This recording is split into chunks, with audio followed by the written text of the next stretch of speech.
You think you know everything about the beloved 1998 Temptations miniseries, but behind those smooth dance moves and soulful vocals lies a treasure trove of bizarre production secrets, improvised movie magic, costly lawsuits, and casting surprises that'll make you want to rewatch this classic immediately.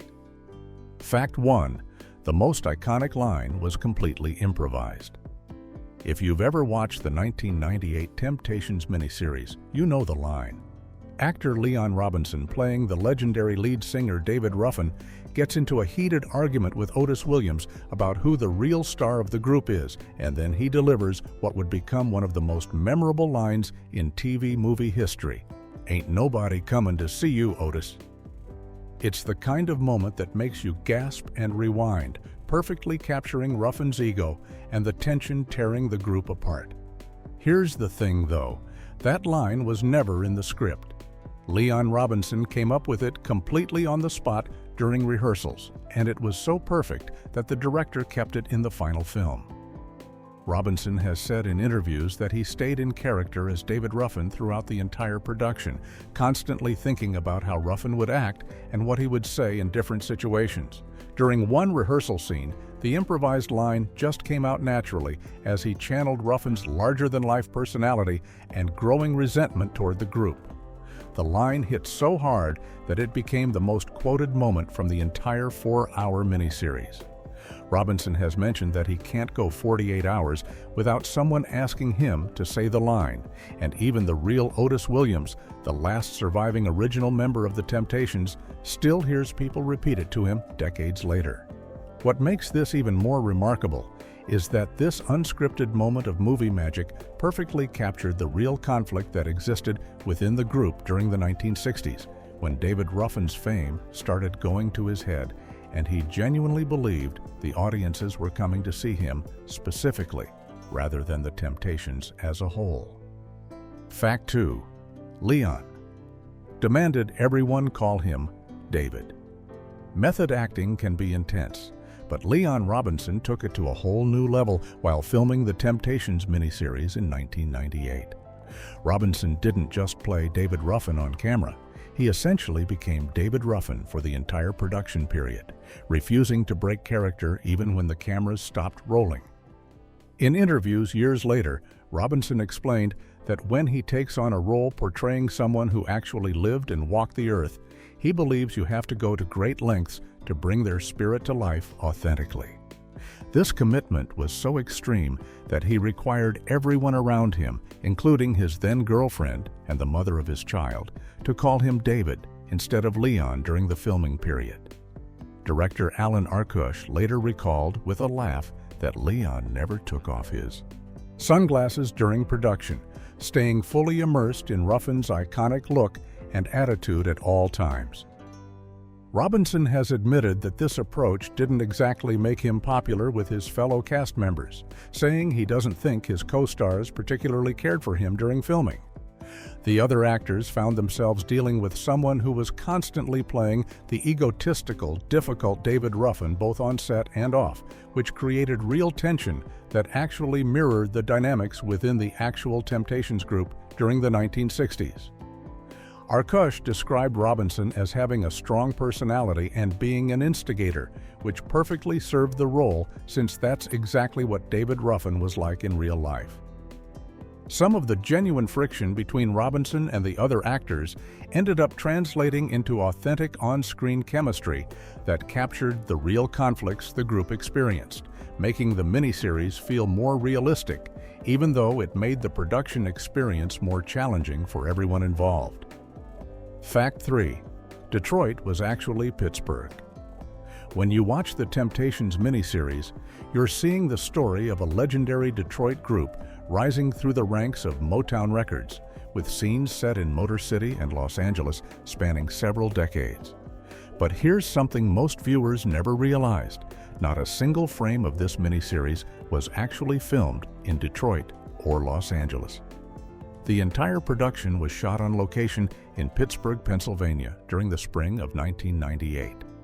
The producers chose Pittsburgh specifically because the city offered such a wide variety of different architectural styles and geographical looks all in one place, making it easy to create the illusion of multiple cities and different time periods without having to travel to various locations. This was actually a strategy that the production company, DePassy Entertainment, had used successfully before. 6 years earlier in 1992, the same company had filmed The Jacksons, an American Dream miniseries in Pittsburgh, using the city to stand in for various locations throughout that story as well. Pittsburgh had become a go-to filming location for productions that needed versatility and cost efficiency, especially for television movies working with tighter budgets than major Hollywood films. The city's diverse neighborhoods, ranging from historic districts to more modern areas, allowed the filmmakers to transform different parts of Pittsburgh into convincing versions of 1950s and 60s Detroit, 1970s Los Angeles, and various other settings the story required. Filming specifically took place at Pinnacle Studios in Trafford, Pennsylvania, along with various locations throughout the Pittsburgh area, with production running from late July through late September of 1998 before the miniseries aired on NBC that November. Fact 4. A recreation center became Motown. One of the most surreal aspects of the Temptations miniseries production was watching a suburban Pittsburgh community center transform into the legendary Hitsville, USA, the iconic Motown Records headquarters in Detroit. The Mont Lebanon Recreation Department, a regular community facility where local residents would normally go for fitness classes and recreational activities, became the stand-in location for various key scenes that were supposed to take place at Berry Gordy's famous recording studio. Mont Lebanon is a well-established community located just outside of Pittsburgh, known for having a diverse mix of architectural styles, tree-lined streets, and different types of buildings that made it an ideal filming location for productions needing variety. The recreation center's interior and exterior spaces were dressed up and modified to create the look and feel of the Motown studios where the Temptations auditioned, recorded their hit songs, and interacted with Berry Gordy and other Motown legends throughout their career.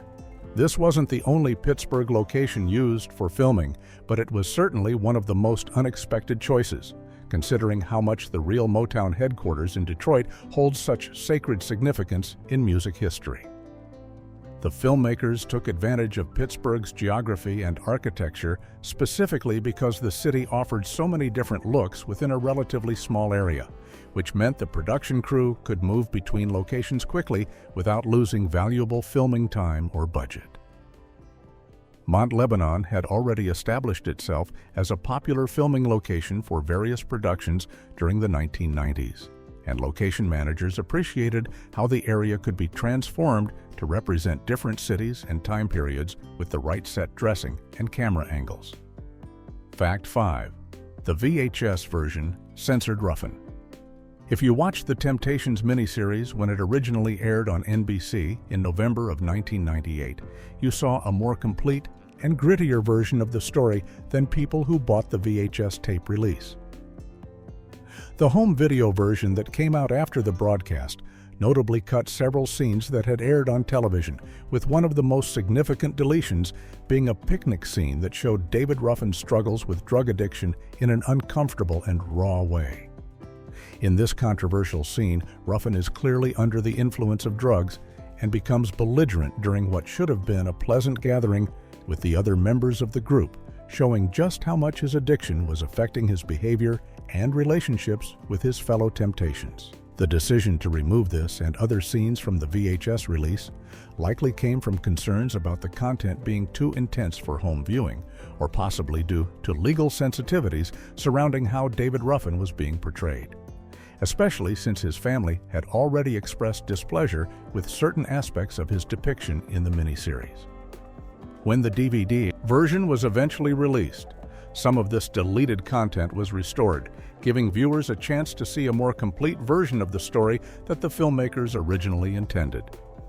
Fans who had watched the original NBC broadcast and then purchased the VHS were surprised and disappointed to find that scenes they remembered from the television airing were simply missing from their home copies.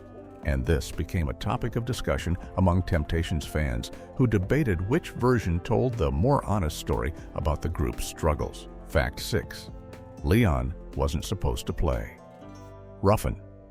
Leon Robinson's portrayal of David Ruffin is so iconic that it's hard to imagine anyone else in the role, but the casting could have gone in a completely different direction if Otis Williams had gotten his way. Williams, who was one of the producers on the miniseries and whose autobiography served as the source material for the film, specifically requested that Leon Robinson portray him as the founder and leader of the Temptations. At the time, Leon had already established himself as a talented actor with memorable roles in films like Cool Runnings and The Five Heartbeats, so Williams saw him as the perfect choice to play the steady, grounded presence that held the group together through decades of turmoil. However, when Leon sat down with producer Suzanne DePass and other executives to discuss the role, he had different ideas about where he could make the biggest impact. Leon told them that while he was very flattered and honored that Otis wanted him to play such an important role, he honestly believed he would best serve the film by playing David Ruffin instead. Leon felt drawn to the complexity and challenges of portraying Ruffin, a man whose incredible talent was matched by his equally powerful demons and ego. The producers listened to Leon's pitch and ultimately agreed with his instincts, allowing him to take on the role of the troubled lead singer rather than the stable group founder. This decision turned out to be absolutely brilliant, as Leon's performance as David Ruffin became the most praised aspect of the entire miniseries and earned him widespread recognition that still follows him today. Fact 7. Brooks auditioned for the wrong role. Sometimes the best casting decisions happen when producers see something in an actor that the actor doesn't even see in themselves. And that's exactly what happened with Tarron Brooks during the auditions for the Temptations miniseries. Brooks showed up to audition for the role of Paul Williams, one of the original members of the group who struggled with alcoholism and eventually took his own life in 1973. At the time, Brooks was only 23 years old, a singer without any previous film experience, and he figured he'd give the audition his best shot, even though he didn't really think he had much chance of landing a role in such a major production. He went through his audition for Paul Williams, probably thinking about how he would portray that particular character's journey, but producer Suzanne DePass had completely different plans for him. After watching Brooks audition, DePass made an immediate and decisive call, telling him flat out, "No, you're Eddie Kendricks," completely redirecting his entire trajectory in the film toward playing the group's falsetto singer and co-lead vocalist instead. Brooks has since said that he applauds the casting approach used for the miniseries because the producers could have easily filled all the roles with established stars, but doing so would have diminished the story since audiences would have been distracted trying to see famous actors rather than seeing the Temptations themselves. Being a relatively unknown performer actually worked in Brooks' favor, and DePass's instinct to cast him as Eddie Kendricks proved to be spot on, as Brooks went on to deliver a memorable performance that included re-recording Kendricks' lead vocals for songs like Just My Imagination. Fact 8. The cast actually sang lead vocals. Most musical biopics take the easy route by having actors lip-sync to the original recordings or use professional singers to dub over the actors' voices, but the Temptations miniseries took a much more ambitious and authentic approach. Director Alan Arkush made the creative decision to have the songs re-recorded specifically for the film, and some of the actors actually performed their own lead vocals instead of just mouthing along to pre-existing tracks. Tarron Brooks, who played Eddie Kendricks, took on one of the most daunting challenges in the entire production by re-recording the lead vocal for Just My Imagination, which had been a #1 hit on the Billboard Hot 100 chart back in 1971. Brooks later described the experience as extremely nerve-wracking because he was taking on such an iconic song that millions of people knew by heart.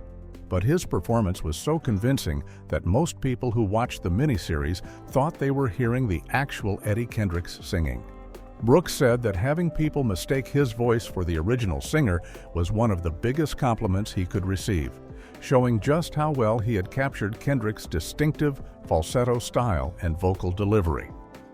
The decision to re-record the songs rather than just use the Motown masters gave Arkush the flexibility to make the music reflect what was happening emotionally in each scene, allowing the interpretation of each song to match the tension, sadness, or joy the characters were experiencing at that particular moment in the story, which created a more powerful connection between the music and the narrative.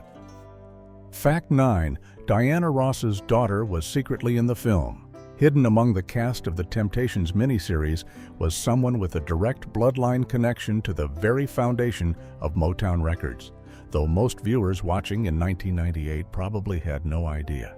Rhonda Ross Kendrick, the daughter of Diana Ross and Berry Gordy, appeared in the miniseries playing a character named Maxine, creating one of the most surreal casting moments in the entire production.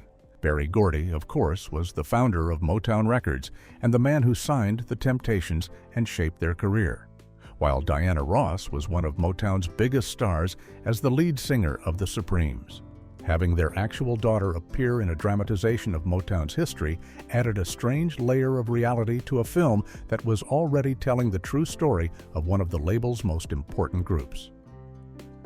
At the time of filming, Rhonda Ross Kendrick was already building her own career as an actress and singer, and she had been nominated for a Daytime Emmy Award that same year for her work on the soap opera Another World, where she played a character named Toni Burrell.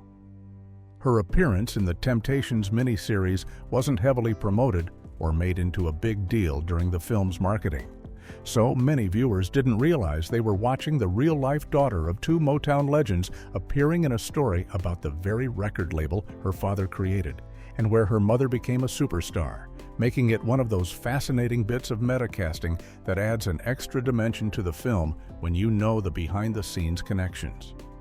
Fact 10. Multiple lawsuits were filed and lost.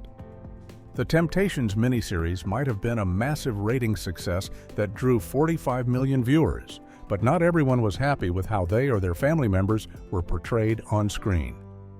Shortly after the miniseries aired in November of 1998, multiple lawsuits were filed against the production by people who felt they had been defamed or misrepresented in the dramatization of the group's history. Otis Williams' ex-wife Josephine Miles, Melvin Franklin's mother Rose Franklin, the family and estate of David Ruffin, and singer Johnny May Matthews all filed legal action against Williams, managers Shelley Berger, Motown, DePass Entertainment, Hallmark Entertainment, and NBC. The plaintiffs claimed defamation of character, emotional distress, and unauthorized use of their likenesses, alleging that the miniseries had twisted facts and portrayed them or their relatives in ways that were inaccurate and damaging to their reputations. David Ruffin's family in particular disputed several details of how he was shown in the film, taking issue with his portrayal as volatile and difficult. Despite these serious allegations and the emotional weight behind them, the judges ultimately ruled in favor of the defendants, finding that the miniseries had not crossed legal lines in its dramatization of real events. When the plaintiffs appealed the decision hoping for a different outcome, the ruling was upheld again in 2001, bringing the legal battles to a final close. Otis Williams later made statements clarifying that while his autobiography had been the source material for the miniseries, he actually didn't have a great deal of control over how the material was presented in the final film. Fact 11. A historic microphone error. Even the most carefully researched historical dramas can get certain details wrong, and the Temptations miniseries made a notable mistake when it came to one of the group's most iconic stage props. In the film, the famous four-headed microphone stand doesn't appear until Dennis Edwards joins the Temptations after David Ruffin is fired from the group in 1968, suggesting that this innovative piece of equipment was introduced during the Edwards era. However, the reality is quite different and actually gives even more credit to David Ruffin's contributions to the group. The four-headed microphone stand actually made its debut in 1966, a full 2 years before Ruffin left the Temptations, and it was actually Ruffin himself who came up with the concept and masterminded its creation. This custom-made microphone stand was revolutionary for its time because it allowed all 5 members of the group to sing and perform their intricate choreography without having to crowd around a single microphone while the lead singer used a separate one. The design meant that each singer could have their own microphone head positioned perfectly for their height and vocal needs, while still maintaining the tight formation that made their stage presence so visually striking. By incorrectly showing the microphone appearing after Ruffin's departure, the miniseries inadvertently robbed him of credit for one of his most notable non-vocal contributions to the group's success in stage presentation, which is particularly ironic given that Ruffin's creativity and showmanship were central to the Temptations' identity during their most successful years in the mid-1960s. Fact 12. Papa was a Rolling Stone. Played for 12 minutes. Director Alan Arkush made one of the boldest creative choices in television movie history when he decided to let the entire 12-minute version of the song Papa Was a Rolling Stone play out without any dialogue interrupting the music. This extended sequence was specifically designed to capture the tragic descent of Paul Williams, one of the original Temptations members who struggled with alcoholism and depression before taking his own life in 1973. Rather than cutting the song down to a more typical 3 or 4 minute performance scene like most TV movies would do, Arkush trusted that the music itself could tell the story and convey the emotional weight of what was happening to Williams during this dark period of his life. The decision to play the song in its full length without any spoken words allowed viewers to sit with the uncomfortable tension and sadness of watching a talented man slowly fall apart, using only the haunting instrumental sections and powerful vocals to communicate what dialogue never could. Arkush later said that this sequence was one of the things he was most proud of in the entire miniseries, and it demonstrated his confidence in both the power of the Temptations' music and his audience's ability to stay engaged with a scene that relied purely on visual storytelling and the emotional impact of the song itself. For a made-for-television movie airing on a major network, dedicating 12 uninterrupted minutes to a single musical performance without any dialogue was an enormous risk that could have easily felt indulgent or boring, but instead it created one of the most memorable and emotionally devastating moments in the entire 4-hour miniseries. Fact 13. The cast faced real racism in Pittsburgh. The actors portraying the Temptations thought they were simply making a period drama about racism in the 1950s and 60s. But they ended up experiencing firsthand that prejudice was still very much alive in 1998. Taryn Brooks, who played Eddie Kendricks, later recalled a disturbing incident that happened while the cast was staying at a hotel in Pittsburgh during production. The actors decided to go out together to get some food, but as they were leaving the hotel, people started throwing bottles at them, simply because they were a group of black men walking down the street. This shocking act of violence put the entire experience of making the film into a completely different perspective. As the cast suddenly found themselves confronting the same kind of racism and hostility that the real Temptations had faced decades earlier when they toured through the American South.